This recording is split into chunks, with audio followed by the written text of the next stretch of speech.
Un asesino anda suelto. Es invisible, impredecible y devastador. Podría decirse que los virus acosan a todas las formas de vida que pueblan la Tierra. Y los científicos trabajan contra el tiempo para detener el próximo ataque mundial. Virus letales. Durante siglos, los virus eran algo sencillamente desconocido. Incluso hoy en día, su capacidad para mutar y extenderse a toda velocidad desconcierta a los científicos. Y sin embargo, los virus son meras agrupaciones de genes en el interior de un envoltorio proteínico que únicamente pueden reproducirse invadiendo a una célula huésped. Las proteínas que cubren la superficie de los virus son la clave de su capacidad destructiva. Las proteínas se atrincheran en el interior de las células de los organismos vivos y usan sus propias moléculas de ADN y ARN, que transportan o transmiten información genética para reproducirse allí.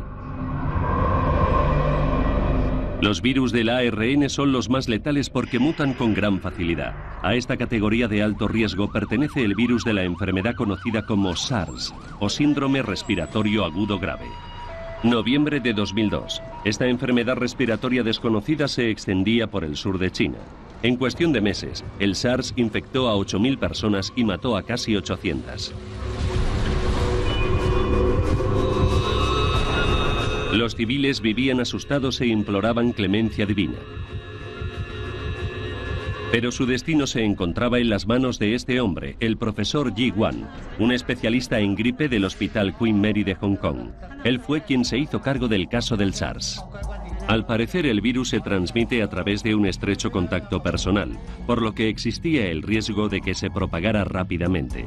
La prioridad era aislar el virus, encontrar sus orígenes y precisar el modo de transmisión.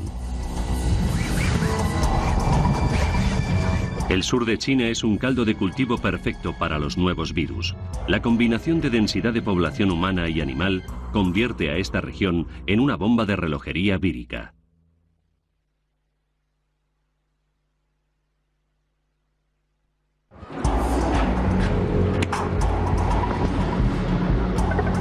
En las investigaciones efectuadas en granjas de animales salvajes se descubrieron civetas portadoras de un virus similar al del SARS. Los animales pueden ser un reservorio natural para un virus sin sucumbir a la enfermedad. Esos mamíferos parecidos a los gatos son sumamente delicados y alcanzan altos precios en el mercado. Pero ¿a qué coste para la salud humana? El riesgo de contagio es muy alto en las grandes ciudades, donde millones de personas viven en contacto constante con animales. Para no alarmar a la población, el profesor Wan viajó allí de incógnito, sin coche oficial y sin bata blanca.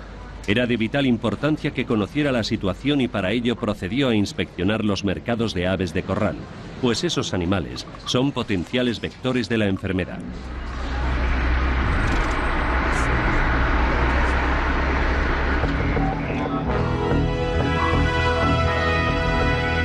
Las alertas de gripe asiática de 1997 y 2001 estaban aún muy recientes en las mentes de los chinos, que seguían luchando contra el SARS o síndrome respiratorio agudo grave.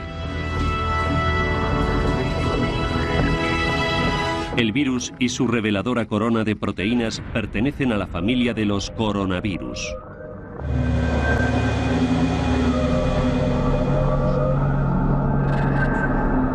Este organismo tarda entre 6 y 8 horas en reproducirse dentro de una célula huésped.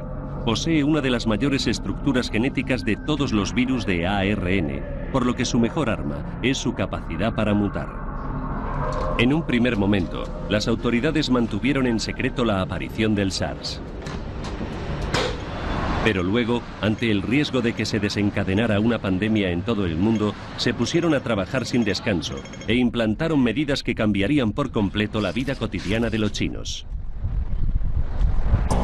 Mientras que la mayoría de la gente permanecía en casa, el profesor Wang cruzaba una y otra vez la frontera entre Hong Kong y la zona continental de China para descubrir el paradero del SARS. Y pese a su relevante condición como eminencia en SARS, también él tuvo que someterse a los controles de temperatura.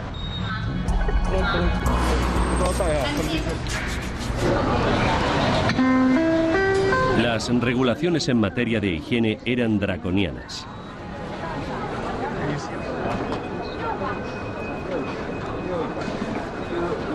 China se declaró prácticamente en cuarentena.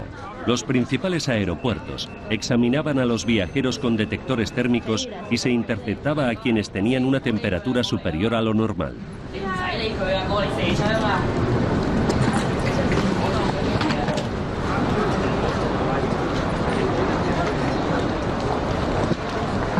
Los presuntos casos de fiebre eran motivo de preocupación oficial, pero las drásticas medidas dieron sus frutos.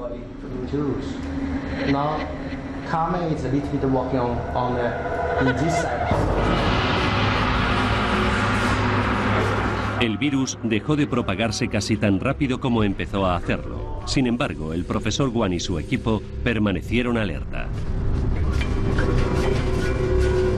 Médicos y enfermeros tenían la certeza de que el SARS regresaría.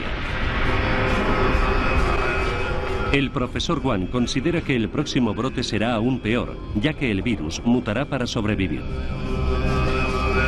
Siempre que un nuevo virus mutante como el SARS amenaza a la humanidad, los científicos vuelven la mirada a la infame gripe española de 1918. España fue el primer país en hacer públicos casos de la enfermedad, 8 millones solo en su territorio, pero aquello no era más que la punta del iceberg.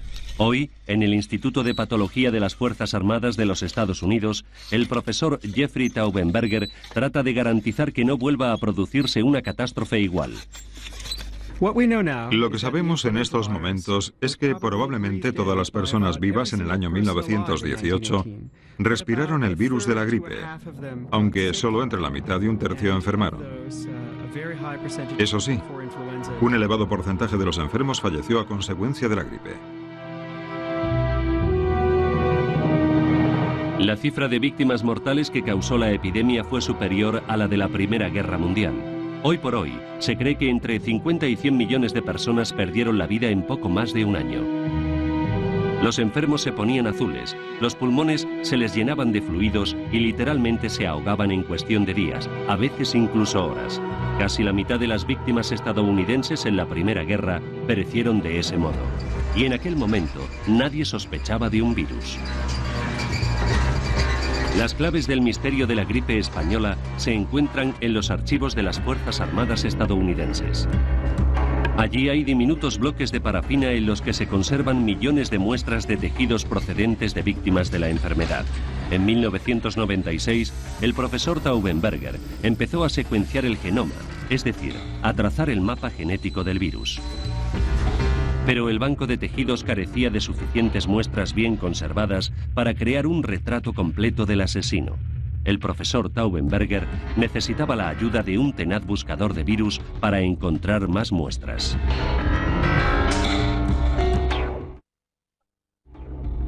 El doctor Johann Hultin, un patólogo forense ya retirado, se unió a la investigación del profesor Taubenberger sobre la gripe de 1918. Un día un visitante mencionó que alguien debía ir a Alaska a buscar en sus helados territorios víctimas de la pandemia de gripe de 1918. Cuando lo oí, supe que esa misión era perfecta para mí. Aquella fue la segunda expedición del Dr. Hultin a Alaska. La primera tuvo lugar en 1951. El momento en que vi a la víctima número 11 fue increíble para mí. Su descubrimiento me hizo muy feliz. Sabía que allí hallaríamos material genético del virus de la gripe de 1918. Esto es una foto de mujer que encontré enterrada a unos 2 metros de profundidad en un paraje helado de Alaska. Murió durante la pandemia de gripe en noviembre de 1918 y se momificó de forma excepcional. En vida había sido obesa, por lo que sus órganos internos se preservaron muy bien. De ahí que encontrara muestras pulmonares tan útiles para usted. Johann puede que no reconozca esto, pero son las muestras de tejidos que nos envió desde Alaska, las que encontró congeladas. Nosotros las procesamos para poder observarlas al microscopio. ¿Pero es peligroso desenterrar un virus letal? Estudiar el virus de 1918 no supone riesgo alguno para nuestra seguridad. Estamos extrayendo diminutos fragmentos del virus de la gripe de tejidos pertenecientes a personas que murieron a causa de esta enfermedad hace 80 años. Y en esos tejidos no queda ningún virus vivo. El profesor Taubenberger y sus colegas emplearon una nueva técnica de duplicación para reproducir de forma artificial el ARN del virus de 1918. Una década después, por fin ha logrado completar la secuencia.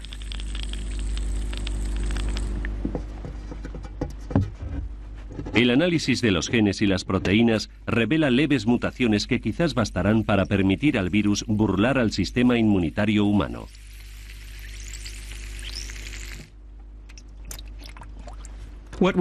Pensamos que el virus de 1918 surgió de una forma muy inusual de gripe aviar, que en nuestra opinión fue adaptándose a los humanos poco a poco, a lo largo de un par de años. Lo que no podemos decir es en qué lugar del mundo sucedió eso. La mayoría de los virólogos cree inevitable que se desate otra pandemia de gripe, lo cual plantea la siguiente pregunta: ¿podría predecirse? La región de la Camargue, en el sur de Francia, es un laboratorio natural para el estudio de los virus. En este lugar, las aves migratorias, sobre todo las acuáticas, ponen a disposición de los científicos un enorme reservorio móvil de gripe. Los virus se reproducen en el intestino de los pájaros y son excretados en sus deposiciones. Hoy, los científicos de la Escuela de Veterinaria de Lyon van a trabajar sobre el terreno. El doctor Philippe Sabatier se encuentra al frente de la expedición y a una hora muy temprana de la mañana tiene una cita con las aves migratorias procedentes de África. Sin embargo, las primeras en llegar no son las que él esperaba.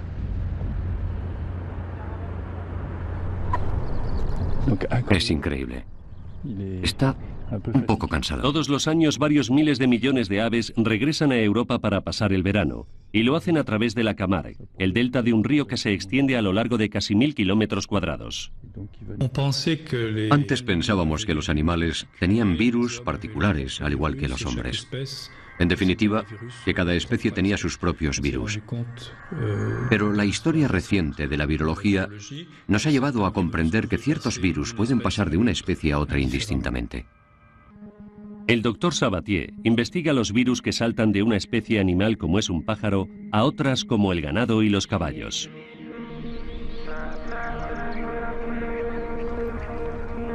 Los granjeros locales ayudan a los científicos a efectuar un seguimiento de los animales para poder controlar los virus aviares.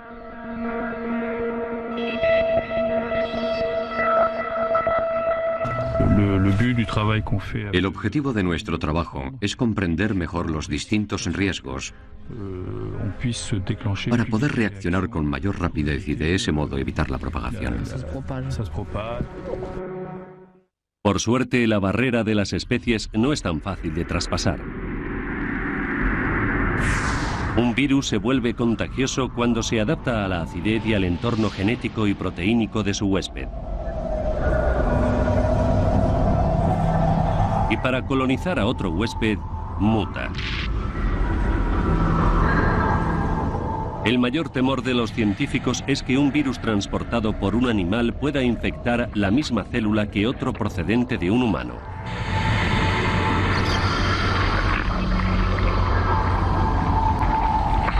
El material genético combinado produciría miles de híbridos virales. Y esos mutantes podrían convertirse en temibles asesinos. La gripe española y el SARS bien podrían haber mutado de este modo. Pero el doctor Sabatier cuenta con un aliado en la búsqueda de virus. Su mejor espía es Antonio Weil, director del programa de Ciencias de la Vida del Centro Nacional de Estudios Espaciales francés. Los satélites de observación de la Tierra nos permiten estudiar el entorno, la vegetación, el suelo y el agua, todos ellos factores cruciales para el desarrollo de los virus. Su misión consiste en evitar que se materialicen los peores escenarios posibles, dignos de las mejores obras de ciencia ficción, como La amenaza de Andrómeda, de 1971. Está creciendo. ¿Qué demonios haces? Apago el oxígeno para exponerlo al aire de la habitación. No, Andrómeda está en el aire. Experimentad con vuestras vidas, maldita sea. Andrómeda se extenderá por todas partes y nunca podrán deshacerse de él. 5 minutos para autodestrucción.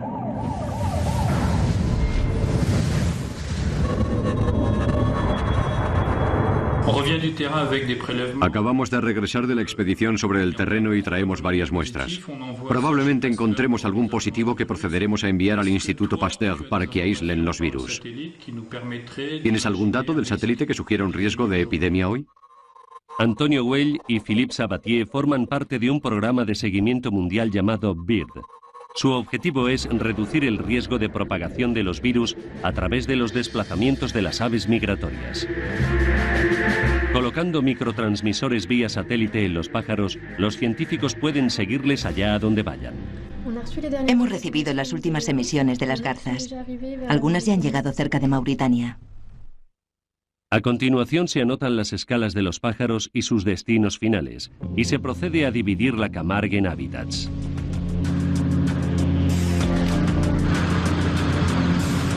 Las imágenes del satélite se cotejan con estudios aéreos de distintas especies de aves y sus poblaciones. Este año, debido a la abundancia de vegetación en la Camargue, los pájaros podrían permanecer allí más tiempo, lo que aumentaría el riesgo de una epidemia.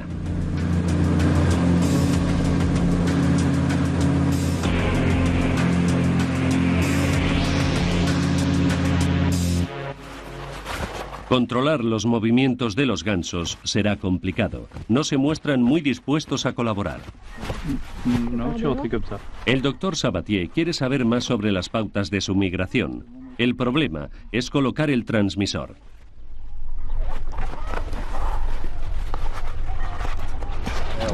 Creo que ya está bien. ¿La soltamos? El exceso de equipaje es una carga, pero pronto se acostumbrarán.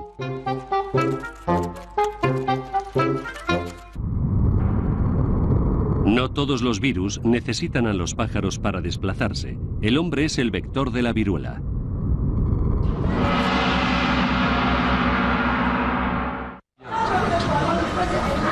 En Calcuta vive Suapan Nandan, un milagro viviente. Contrajo la viruela siendo un niño.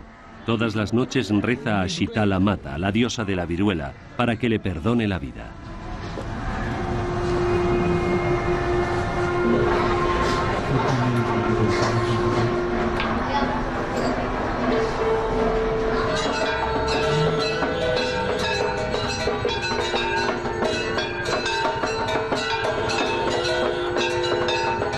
Hubo un tiempo en que las grandes pandemias se aceptaban como un castigo divino que había que sufrir con resignación.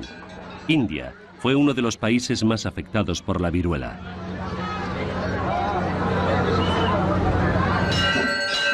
Antes de que existieran las vacunaciones multitudinarias, la única esperanza era la oración.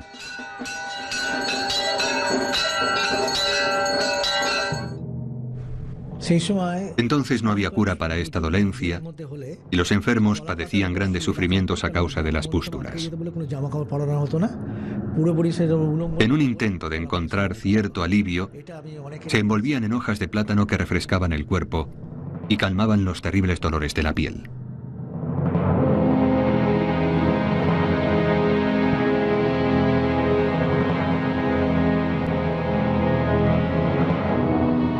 Quienes sobrevivieron quedaron marcados, a menudo de por vida.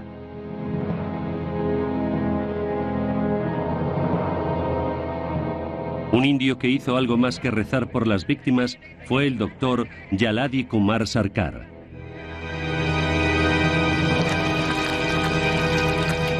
El doctor Sarkar es la personificación de la ciencia.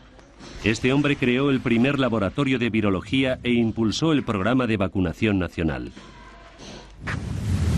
Recuerda que los lugareños se aferraron a la religión y al principio rechazaron la vacuna.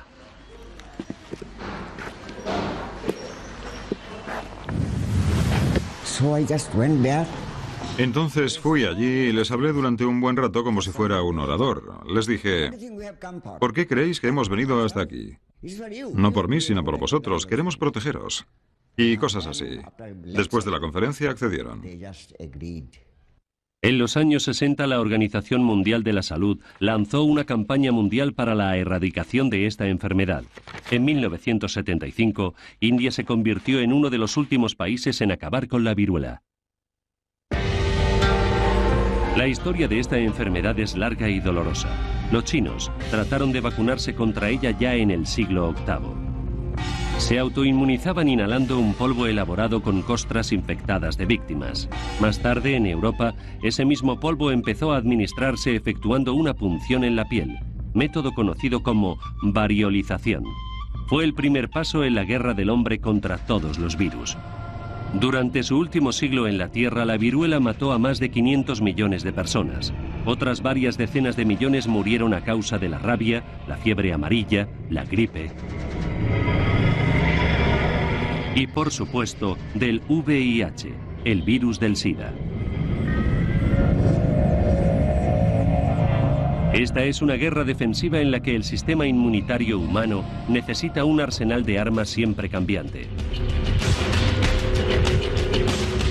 Cada mutación que experimenta un virus supone una amenaza distinta para nuestro sistema inmune.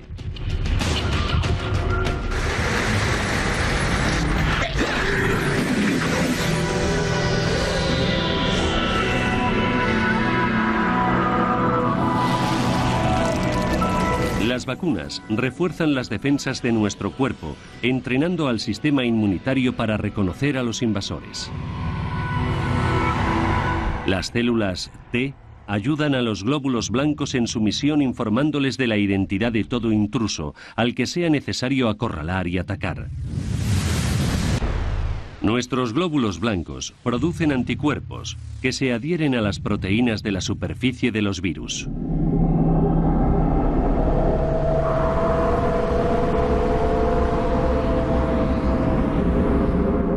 De ese modo, neutralizan al enemigo y acaban con él.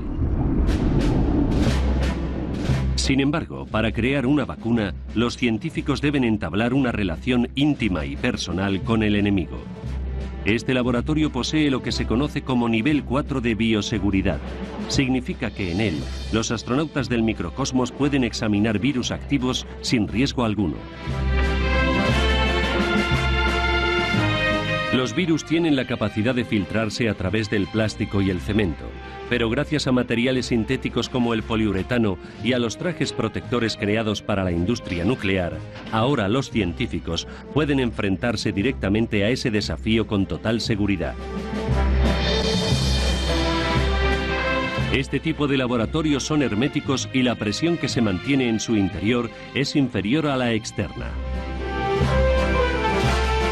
En el improbable caso de que se produjera una fuga, el virus asesino no escaparía. Al final de cada turno a los trabajadores les espera la obligada ducha química. En el corazón de África no existen laboratorios así. Tampoco hay vacuna contra uno de los virus más letales que se han descubierto, el de la fiebre hemorrágica, el ébola. Los equipos médicos extranjeros que llegan a la República Democrática del Congo han de enfrentarse a la desconfianza y al miedo reinantes en los pueblos afectados por el ébola.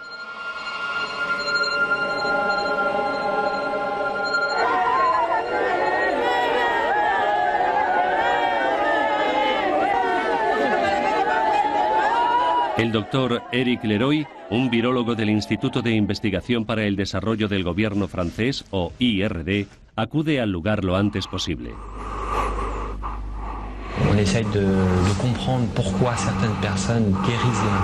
Intentamos comprender por qué ciertas personas sobreviven a la infección un 20% para ser más precisos y por qué el 80% restante muere. Para ello, queremos comparar las respuestas inmunitarias de estas dos categorías de personas. La estructura del ébola es filamentosa y a ella le debe su nombre la familia a la que el virus pertenece, la de los Filoviridae. Es uno de los más de una docena de agentes calientes que existen, que no son otra cosa que virus que se expanden y matan rápidamente. El ébola ataca al sistema inmunitario y destruye las células que bordean los vasos sanguíneos, causando hemorragias. El ébola está en nuestro pueblo. Cuando veáis llegar a las enfermeras, no las amenacéis. Están aquí para salvar a la gente del ébola. Y es importante que aquellos que hayan huido a las selvas regresen al pueblo. En las selvas viven muchos animales y algunos transportan impunemente la enfermedad. Esas criaturas pueden transmitir el virus a otras especies como puercoespines, antílopes y monos, animales que los lugareños suelen comer. El mero hecho de tocar la carne infectada representa un riesgo de contagio.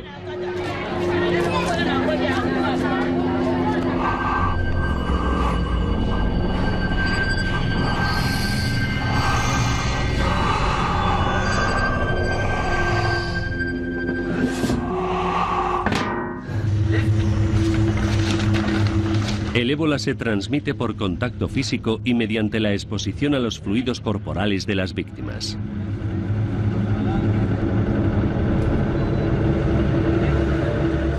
Por lo general, la muerte sobreviene una semana o dos después.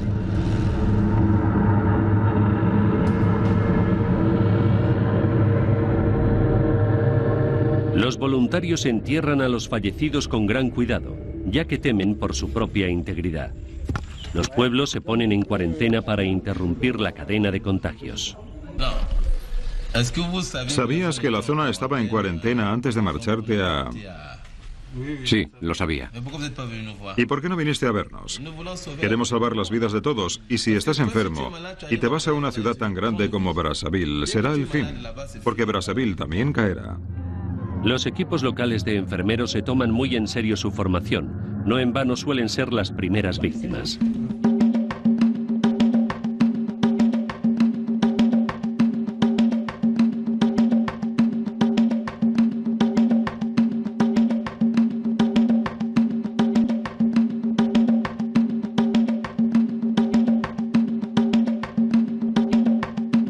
Cuando el calor es tan intenso como en la selva tropical, resulta muy tentador vestir ropas ligeras, pero esa decisión podría tener consecuencias fatales. Los trajes protectores se eliminan de una forma segura tras su uso.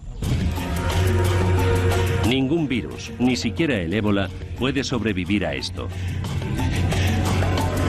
Los trópicos son zonas de alto riesgo debido a la gran concentración de plantas y animales, potenciales presas de los virus. Y al adentrarse en zonas deshabitadas, los humanos sacan de su letargo a virus que llevaban largo tiempo inactivos.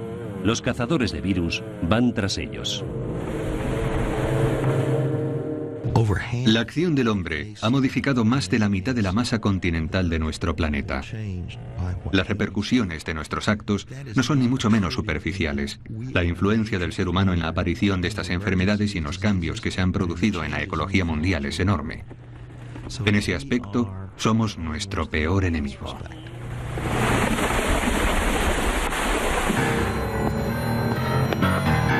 El profesor Peters, de la Delegación Médica de la Universidad de Texas, es el padre de todos los cazadores de virus y fue el descubridor de un enemigo desconocido hasta entonces. El virus Nipah se descubrió en Malasia en 1999.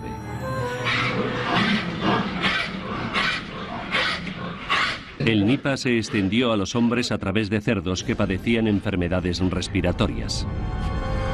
Los primeros en contraerlo fueron los ganaderos que criaban este tipo de animales. Se adoptaron medidas implacables para hacer frente a la enfermedad.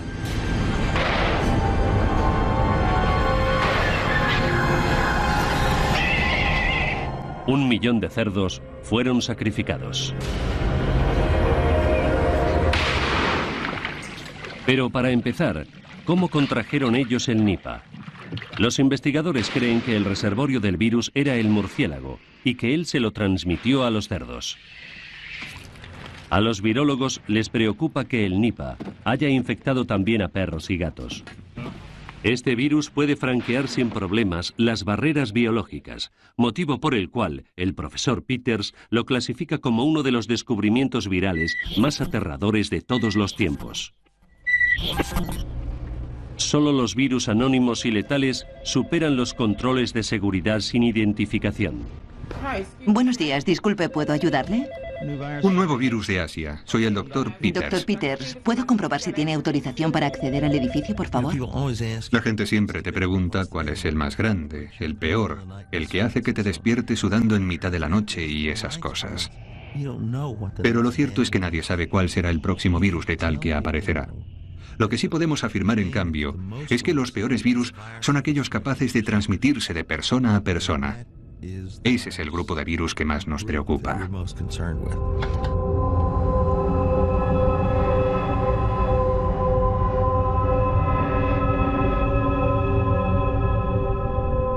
No hay demasiados datos sobre este.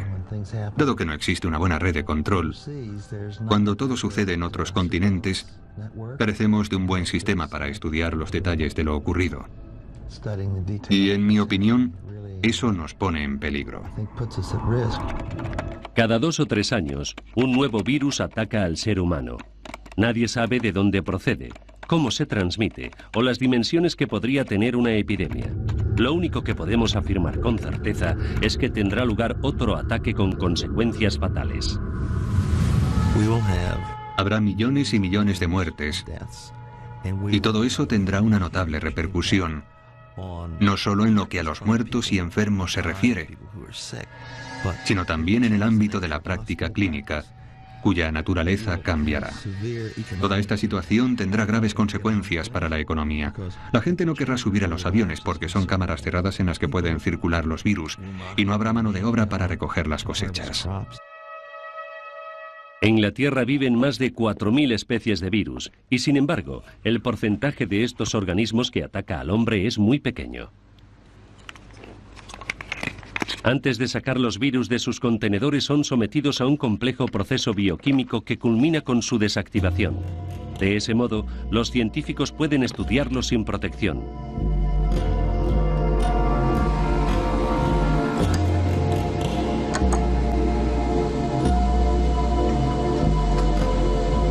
Incluso los cazadores de virus más experimentados temen el momento de la verdad.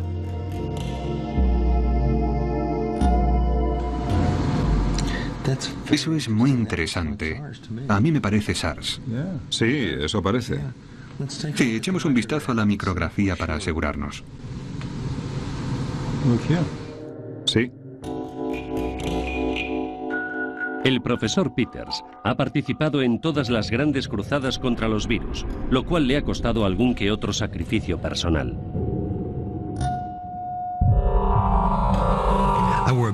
Llevé barba durante 20 años, pero en junio de 2003 decidí ir a Taiwán para trabajar en el brote de SARS. Y comprendí que tendría que ponerme una máscara que se ajustara muy bien a la cara para mantener a raya las partículas y protegerme. De modo que, adiós a la barba.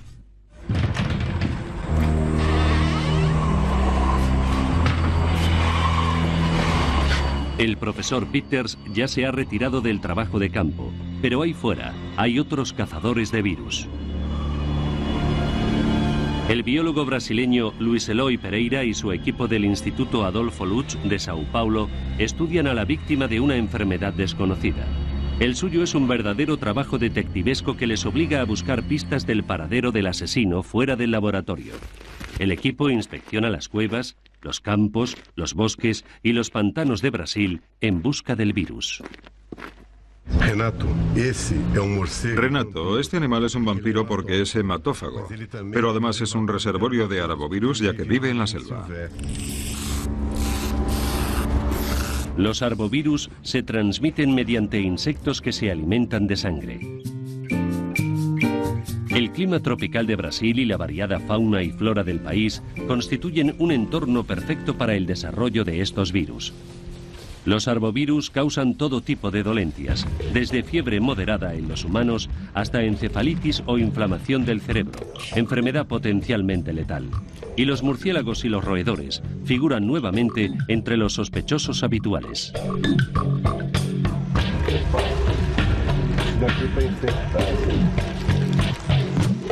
Cientos de los arbovirus conocidos acechan en Brasil.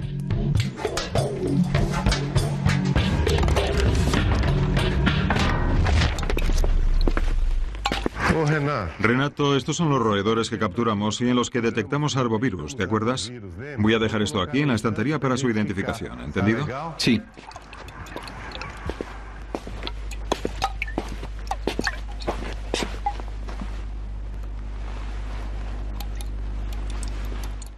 El profesor Pereira no solo estudia la identidad de los virus, sino también el modo en que traspasan las fronteras de Brasil. Los pájaros, al igual que los roedores, les sirven como medio de transporte.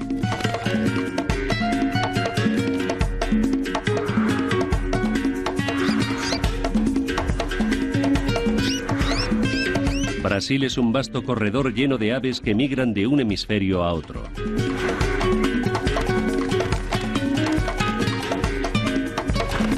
Y un mosquito portador de un virus podría picar a cualquiera de esos pájaros, haciendo que el ave infectada transportara el letal organismo a miles de kilómetros de distancia, a otros países.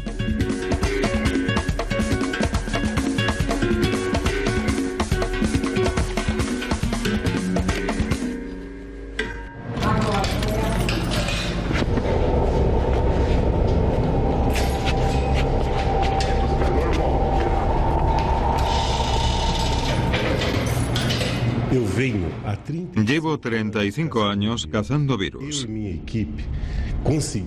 equipo y yo hemos conseguido aislar científicamente 25 nuevos virus como el Rocío o el San Luis. Sin embargo, esta pasión puede resultar muy peligrosa. Una vez me contaminé con el virus Guaratuba y casi muero.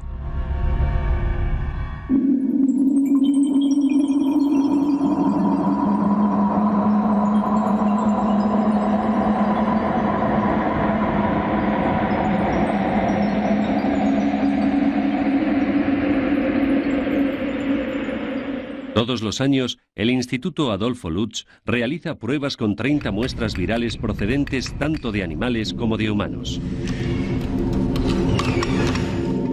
Hasta que se inventó el microscopio electrónico en los años 30, los investigadores tuvieron que trabajar a ciegas, pues los virus, a diferencia de las bacterias que pueden verse a través del microscopio de luz óptica, son tan pequeños que es necesario ampliarlos decenas de miles de veces.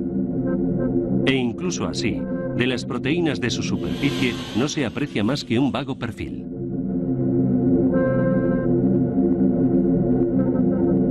Aquí, un haz de electrones recorre un virus para dejar al descubierto lo invisible.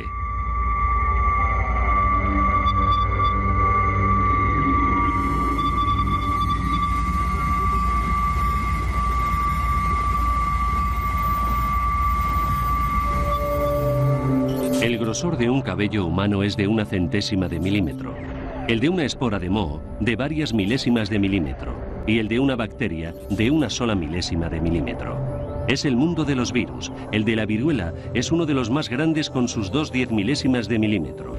Luego están los coronavirus y los rinovirus, más pequeños, con tan solo 2 100 de milímetro.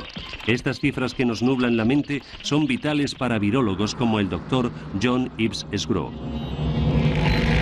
Para un observador experimentado, esos números desvelan los primeros secretos de una galaxia desconocida. En el Instituto de Virología Molecular de Wisconsin, la principal arma del Dr. Sgro contra los virus es la tecnología informática. Gracias a ella, puede medir un virus en 3 dimensiones. Su objetivo es crear réplicas exactas de los virus originales.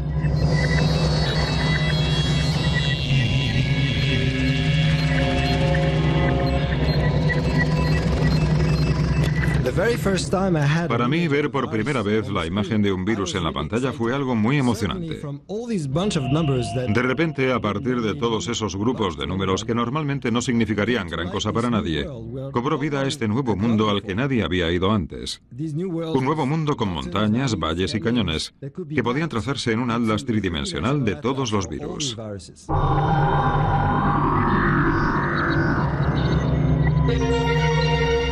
Sabiendo qué aspecto tenía el enemigo, podíamos empezar a comprender su línea de ataque.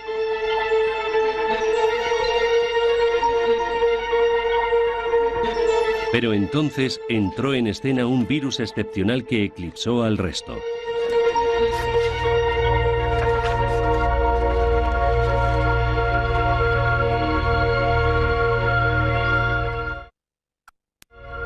El minivirus es 4 veces más grande que el virus de la viruela y puede observarse a través de un microscopio óptico. Este organismo fue hallado en un sistema de refrigeración de Bradford, Inglaterra, en 1992. Durante mucho tiempo se pensó que era una bacteria por su tamaño y su compleja composición genética. El doctor Didier Raoult, microbiólogo francés de la Universidad Mediterránea de Marsella, recuerda su primer encuentro con el Mimi. La primera vez que lo vimos, quedamos impresionados porque no esperábamos que tuviera esa forma. A diferencia de las bacterias, era muy geométrico y nos llevó cierto tiempo comprender que sufríamos una suerte de bloqueo mental que nos impedía pensar que un virus pudiera ser tan grande. Era imposible. Al colocar el mimivirus junto a ciertas bacterias, sobre todo si son de las más pequeñas, queda patente que el diámetro del virus no solo es similar, sino en ocasiones incluso más grande que el de las bacterias. Es comprensible, por tanto, que durante años lo confundiéramos con una bacteria. Cuando el equipo del Dr. Raoult secuenció el genoma de Mimi, descubrió que un 80% de sus genes no existía en ningún otro lugar. Un rasgo típico de los virus. El mimivirus nos demostró lo poco que sabemos sobre los virus. En este mundo hay más virus que cualquier otra forma de vida. En el fondo del mar, en el lodo y en el agua, se han descubierto virus sumamente curiosos. Pero en general, el de los virus es un mundo aún por descubrir. Este mensaje podría provocar un escalofrío en todo el mundo médico. Pero, ¿qué sucedería si se descubriera un virus capaz de ayudar a la humanidad? El doctor Daniel See, un radiólogo del Centro Médico de Stanford en California, ha experimentado con un virus frío creado a medida para luchar contra el cáncer de hígado. Inyectado a la arteria que conduce a dicho órgano, el virus extermina las células tumorales sin dañar los tejidos sanos. A principios del siglo XX, una mujer que padecía un cáncer cervical contrajo la gripe. Estuvo gravemente enferma, pero tras recuperarse, su cáncer mejoró. Todo el mundo se dio cuenta, aunque nadie estaba muy seguro del motivo. Sin embargo, desde entonces y durante décadas, muchas personas han pensado que quizás pudiéramos utilizar los virus como arma contra el cáncer.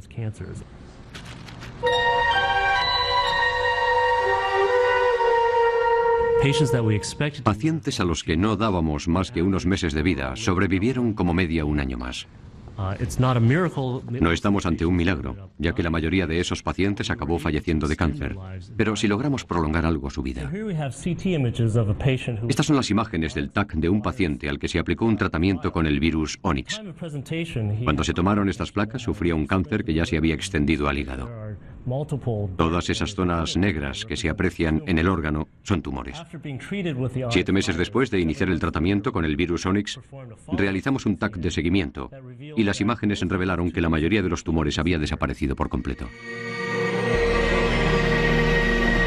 7 millones de personas mueren de cáncer todos los años. Quizás algún día un virus común pueda curarlas.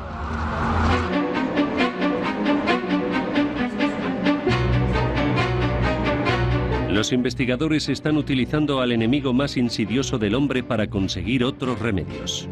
El profesor Anthony Van Den Pol, de la Facultad de Medicina de Yale, aplica el comportamiento viral al cerebro humano. Este hombre emplea los virus para acabar con tumores cerebrales y conducir hasta una célula defectuosa del cerebro el gen que necesita. Nuestro cerebro contiene 100.000 millones de células. Manipulando sus códigos genéticos, los virus pueden buscar en ese órgano ciertas células para matarlas o curarlas. Pero, ¿cómo controlar lo que sucede?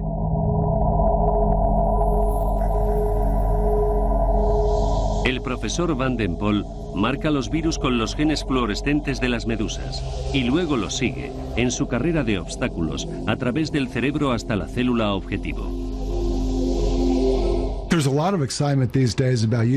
Hoy por hoy, la posibilidad de emplear virus para tratar diversas enfermedades neurológicas despierta una gran expectación. Y creo que el futuro será muy interesante, pues utilizaremos a los virus como medio de transporte para enviar genes a las células dañadas y también para destruir células malignas como las de los tumores cerebrales. Esto era una célula nerviosa infectada con un virus, y la actividad eléctrica parece bastante normal, ¿no crees?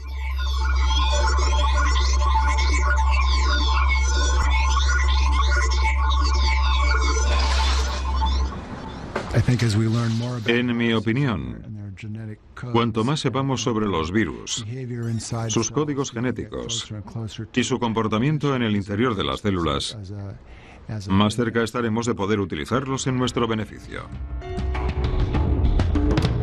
Si los virus pueden destruir células tumorales ubicadas en el cerebro y prolongar la vida de las células sanas, quizás también sean la respuesta a la eterna juventud.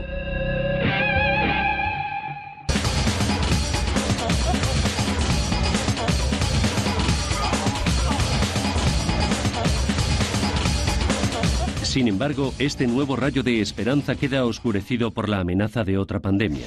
¿Son capaces los científicos de vencer a las miles de nuevas cepas víricas que podrían brotar en cualquier momento? Mutaciones virales como el VIH, que evolucionan millones de veces más rápido que los humanos, obligan a los laboratorios a pelearse por las vacunas. Nosotros observamos y experimentamos para evitar el próximo ataque a escala mundial. Pero también confiamos en que nuestro mayor enemigo pueda un día convertirse en nuestro aliado en la lucha contra la enfermedad.